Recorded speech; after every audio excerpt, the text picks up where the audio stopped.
بسم الله الرحمن الرحيم. ألف لام را، تلك آيات الكتاب الحكيم. أكان للناس عجبا أن أوحينا إلى رجل منهم أن أنذر الناس وبشر الذين آمنوا أن لهم قدم صدق عند ربهم. قال الكافرون إن هذا لساحر مبين. إن ربكم الله الذي خلق السماوات والأرض في ستة أيام ثم استوى على العرش يدبر الأمر ما من شفيع إلا من بعد إذنه. ذلكم الله ربكم فاعبدوه أفلا تذكرون. إليه مرجعكم جميعا وعد الله حقا إنه يبدأ الخلق ثم يعيده ليجزي الذين آمنوا وعملوا الصالحات بالقسط والذين كفروا لهم شراب من حميم وعذاب أليم بما كانوا يكفرون. هو الذي جعل الشمس ضياء والقمر نورا وقدره منازل لتعلموا عدد السنين والحساب. ما خلق الله ذلك إلا بالحق يفصل الآيات لقوم يعلمون.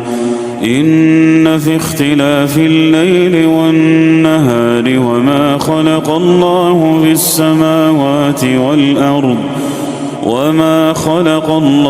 في السماوات والأرض لآيات لقوم يتقون. إن الذين لا يرجون لقاءنا ورضوا بالحياة الدنيا واطمأنوا بها والذين هم عن آياتنا غافلون أولئك مأواهم النار بما كانوا يكسبون. إن الذين آمنوا وعملوا الصالحات يهديهم ربهم بإيمانهم تجري من تحتهم الأنهار في جنات النعيم. دعواهم فيها سبحانك اللهم وتحيتهم فيها سلام وآخر دعواهم أن الحمد لله رب العالمين. ولو يعجل الله للناس الشر استعجالهم بالخير لقضي إليهم أجلهم فنذر الذين لا يرجون لقاءنا في طغيانهم يعمهون. وإذا مس الإنسان الضر دعانا لجنبه أو قاعدا أو قائما فلما كشفنا عنه ضره مر كأن لم يدعنا إلى ضر مسه كذلك زين للمسرفين ما كانوا يعملون. ولقد أهلكنا القرون من قبلكم لما ظلموا وجاءتهم رسلهم بالبينات وما كانوا ليؤمنوا كذلك نجزي القوم المجرمين. ثم جعلناكم خلائف في الأرض من بعدهم لننظر كيف تعملون. وإذا تتلى عليهم آياتنا بينات قال الذين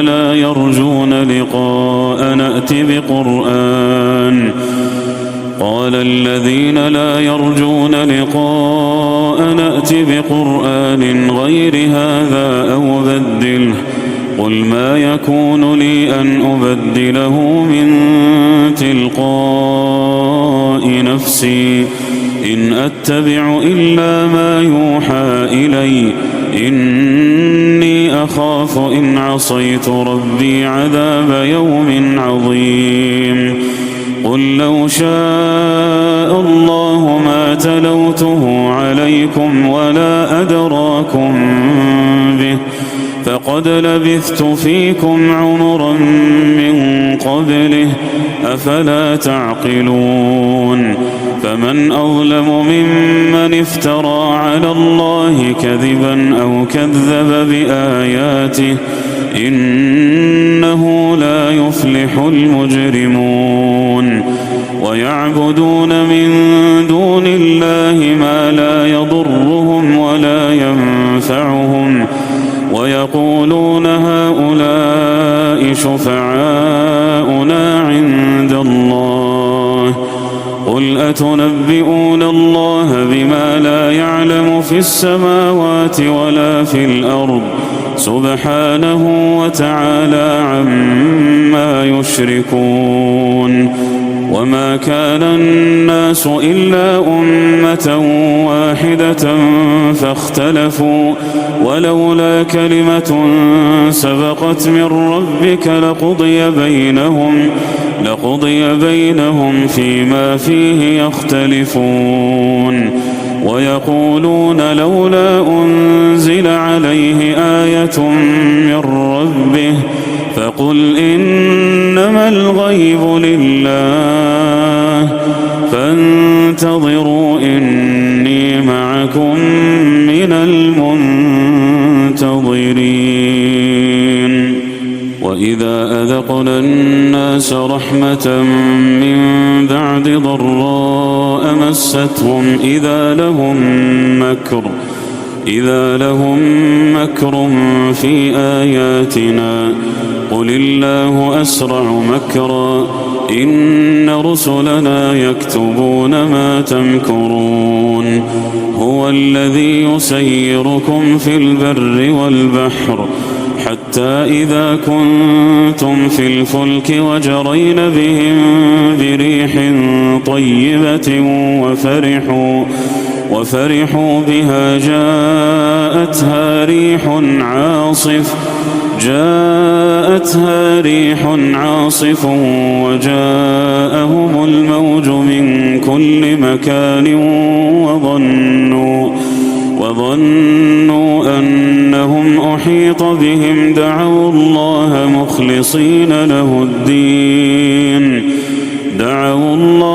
مخلصين له الدين لئن أنجيتنا من هذه لنكونن من الشاكرين فلما أنجاهم إذا هم يبغون في الأرض بغير الحق يا أيها الناس إنما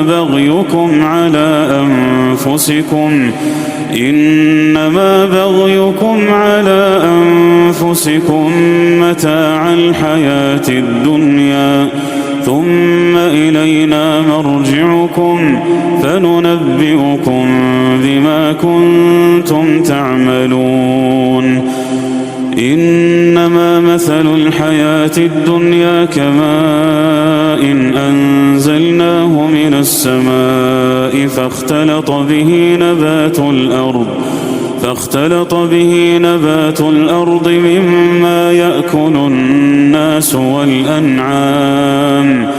حتى إذا أخذت الأرض زخرفها وزينت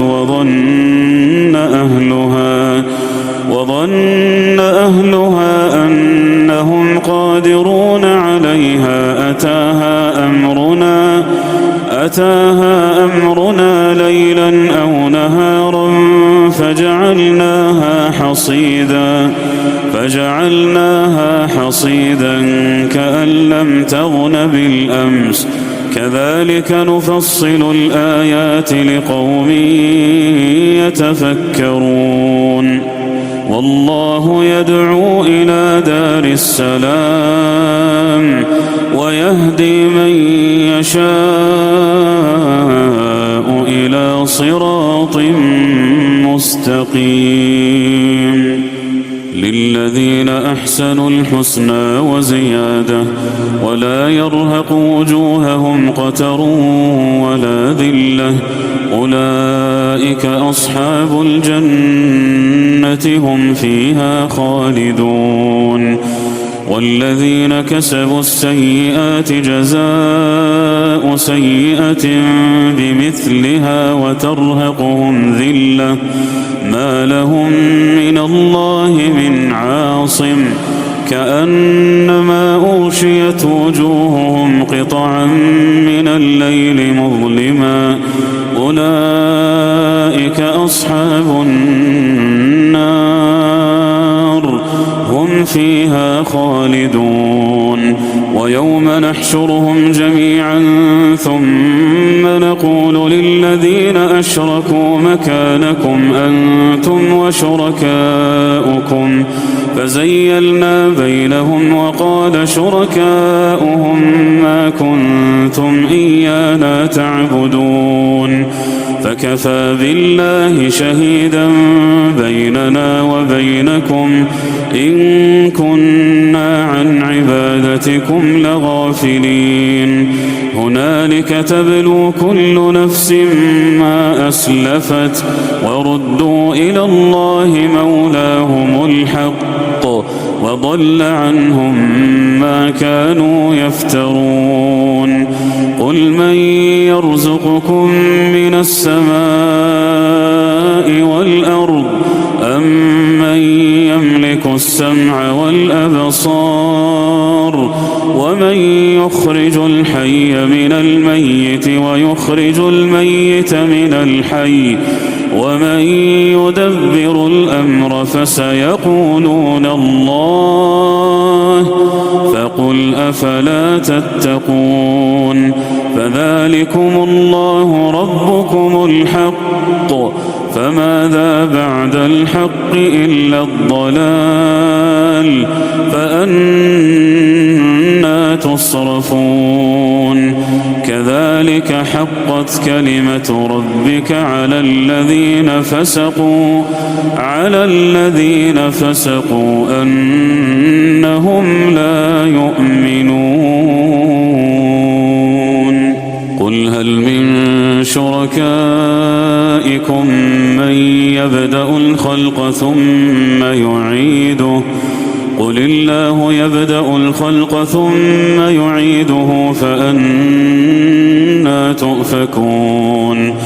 قل هل من شركائكم من يهدي إلى الحق قل الله يهدي للحق أفمن يهدي إلى الحق أحق أن يتبع أمن لا يهدي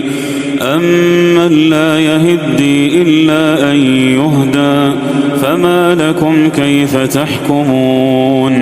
وما يتبع أكثرهم إلا ظنا إن الظن لا يغني من الحق شيئا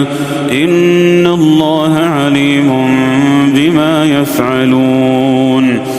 وما كان هذا القرآن أن يفترى من دون الله ولكن تصديق الذي بين يديه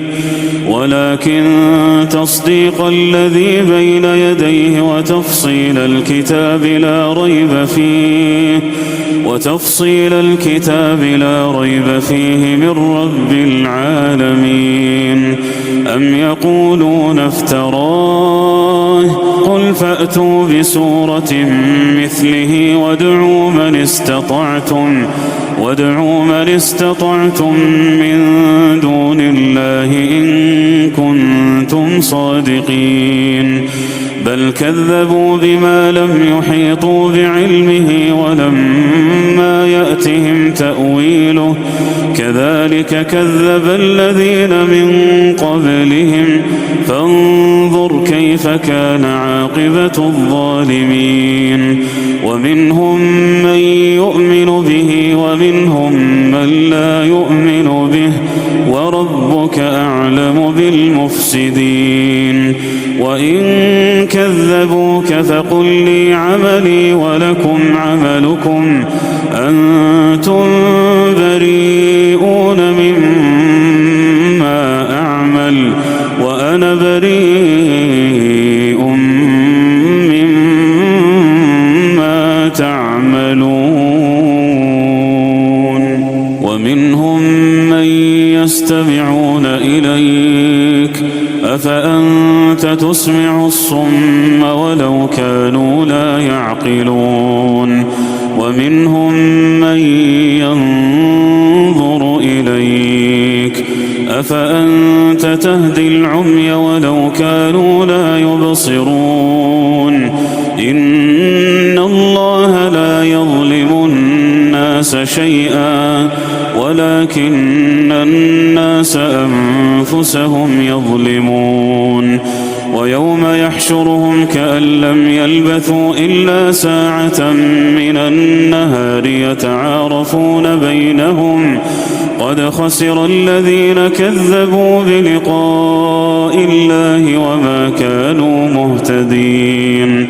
وإما نرينك بعض الذي نعدهم أو نتوفينك فإلينا مرجعهم ثم الله شهيد على ما يفعلون ولكل أمة رسول فإذا جاء رسولهم قضي بينهم بالقسط وهم لا يظلمون ويقولون متى هذا الوعد إن كنتم صادقين قل لا أملك لنفسي ضرا ولا نفعا إلا ما شاء الله لكل أمة أجل إذا جاء أجلهم فلا يستأخرون ساعة ولا يستقدمون قل أرأيتم إن أتاكم عذابه بياتا أو نهارا ماذا يستعجل منه المجرمون أثم إذا ما وقع آمنتم به الآن وقد كنتم به تستعجلون ثم قيل للذين ظلموا ذوقوا عذاب الخلد هل تجزون إلا بما كنتم تكسبون ويستنبئونك أحق هو قل إي وربي إنه لحق وما أنتم بمعجزين ولو أن لكل نفس ظلمت ما في الأرض لافتدت به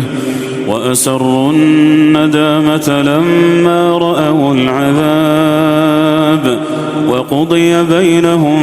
بالقسط وهم لا يظلمون ألا إن لله ما في السماوات والأرض ألا إن وعد الله حق ولكن أكثرهم لا يعلمون هو يحيي ويميت وإليه ترجعون يا أيها الناس قد جاءتكم موعظة من ربكم وشفاء لما في الصدور وهدى ورحمة للمؤمنين قل بفضل الله وبرحمته فبذلك فليفرحوا هو خير مما يجمعون قل أرأيتم ما أنزل الله لكم من رزق فجعلتم منه حراما وحلالا قل الله أذن لكم أم على الله تفترون وما ظن الذين يفترون على الله الكذب يوم القيامة إن الله لذو فضل على الناس ولكن أكثرهم لا يشكرون وما تكون في شأن وما تتلو منه من قرآن ولا تعملون من عمل إلا كنا عليكم شهودا إذ تفيضون فيه وما يعزب عن ربك من مثقال ذرة في الأرض ولا في السماء ولا أصغر من ذلك ولا أكبر إلا في كتاب مبين ألا إن أولياء الله لا خوف عليهم ولا هم يحزنون الذين آمنوا وكانوا يتقون لهم البشرى في الحياة الدنيا وفي الآخرة لا تبديل لكلمات الله ذلك هو الفوز العظيم ولا يحزنك قولهم إن العزة لله جميعا هو السميع العليم ألا إن لله من في السماوات ومن في الأرض وما يتبع الذين يدعون من دون الله شركاء إن يتبعون إلا الظن وإن هم إلا يخرصون هو الذي جعل لكم الليل لتسكنوا فيه والنهار مبصرا إن في ذلك لآيات لقوم يسمعون قالوا اتخذ الله ولدا سبحانه هو الغني له ما في السماوات وما في الأرض إن عندكم من سلطان بهذا أتقولون على الله ما لا تعلمون قل إن الذين يفترون على الله الكذب لا يفلحون متاع في الدنيا ثم إلينا مرجعهم ثم نذيقهم العذاب الشديد بما كانوا يكفرون واتل عليهم نبأ نوح إذ قال لقومه يا قوم إن كان كبر عليكم مقامي وتذكيري بآيات الله فعلى الله توكلت فأجمعوا أمركم وشركاءكم ثم لا يكن أمركم عليكم غمة ثم قضوا إلي ولا تنظرون فإن توليتم فما سألتكم من أجر إن أجري إلا على الله وأمرت أن أكون من المسلمين فكذبوه فنجيناه ومن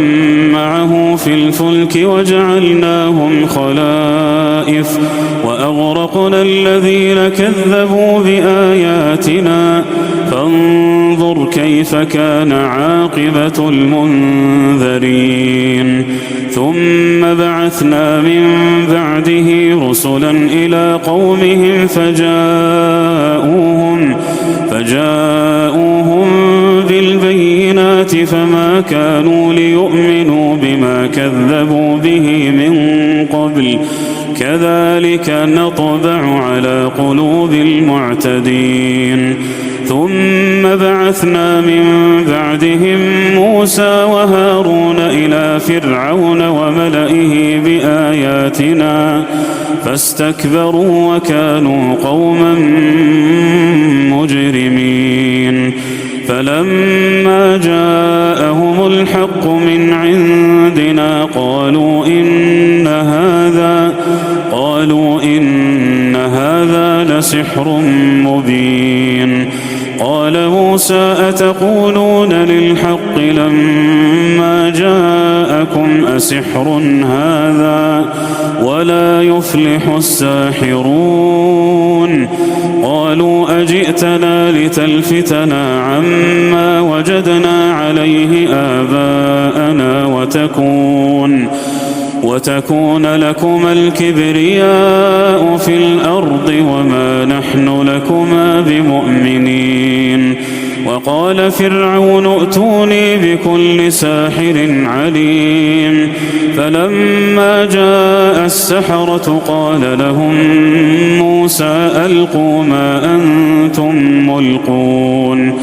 فلما ألقوا قال موسى ما جئتم به السحر إن الله سيبطله إن الله لا يصلح عمل المفسدين ويحق الله الحق بكلماته ولو كره المجرمون فما آمن لموسى إلا ذرية من قومه على خوف من فرعون وملئهم أن يفتنهم وإن فرعون لعال في الأرض وإنه لمن المسرفين وقال موسى يا قوم إن كنتم آمنتم بالله فعليه توكلوا إن كنتم مسلمين فقالوا على الله توكلنا ربنا لا تجعلنا فتنة للقوم الظالمين ونجنا برحمتك من القوم الكافرين وأوحينا إلى موسى وأخيه أن تبوأ لقومكما بمصر بيوتا واجعلوا بيوتكم قبلة وأقيموا الصلاة وبشر المؤمنين وقال موسى ربنا إنك آتيت فرعون وملأه زينة وأموالا في الحياة الدنيا ربنا ليضلوا عن سبيلك ربنا اطمس على أموالهم واشدد على قلوبهم فلا يؤمنوا حتى يروا العذاب الأليم قال قد أجيبت دعوتكما فاستقيما ولا تتبعان سبيل الذين لا يعلمون وجاوزنا ببني إسرائيل البحر فأتبعهم فرعون وجنوده بغيا وعدوا حتى إذا أدركه الغرق قال آمنت أنه لا إله إلا الذي آمنت به بنو إسرائيل وأنا من المسلمين الآن وقد عصيت قبل وكنت من المفسدين فاليوم ننجيك ببدنك لتكون لمن خلفك آية وإن كثيرا من الناس عن آياتنا لغافلون ولقد بوأنا بني إسرائيل مبوأ صدق ورزقناهم من الطيبات فما اختلفوا حتى جاءهم العلم إن ربك يقضي بينهم يوم القيامة فيما كانوا فيه يختلفون فإن كنت في شك مما أنزلنا إليك فاسأل الذين يقرؤون الكتاب من قبلك لقد جاءك الحق من ربك فلا تكونن من الممترين ولا تكونن من الذين كذبوا بآيات الله فتكون من الخاسرين إن الذين حقت عليهم كلمة ربك لا يؤمنون ولو جاءتهم كل آية حتى يروا العذاب الأليم فلولا كانت قرية آمنت فنفعها إيمانها إلا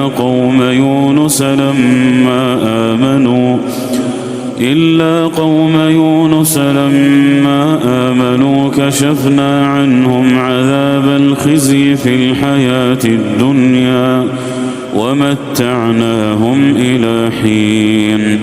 ولو شاء ربك لآمن من في الأرض كلهم جميعا أفأنت تكره الناس حتى يكونوا مؤمنين وما كان لنفس أن تؤمن إلا بإذن الله ويجعل الرجس على الذين لا يعقلون قل انظروا ماذا في السماوات والأرض وما تغني الآيات والنذر عن قوم لا يؤمنون فهل ينتظرون إلا مثل أيام الذين خلوا من قبلهم قل فانتظروا إني معكم من المنتظرين ثم ننجي رسلنا والذين آمنوا كذلك حقا علينا ننجي المؤمنين قل يا أيها الناس إن كنتم في شك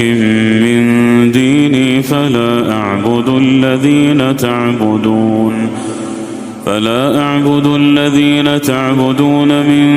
دون الله ولكن أعبد الله الذي يتوفاكم وأمرت أن أكون من المؤمنين وأن أقم وجهك للدين حنيفا ولا تكونن من المشركين ولا تدع من دون الله ما لا ينفعك ولا يضرك فإن فعلت فإنك إذا من الظالمين وإن يمسسك الله بضر فلا كاشف له إلا هو وإن يردك بخير فلا راد لفضله يصيب به من يشاء من عباده وهو الغفور الرحيم قل يا أيها الناس قد جاءكم الحق من ربكم فمن اهتدى فإنما يهتدي لنفسه ومن ضل فإنما يضل عليها وما أنا عليكم بوكيل واتبع ما يوحى إليك واصبر حتى يحكم الله وهو خير الحاكمين.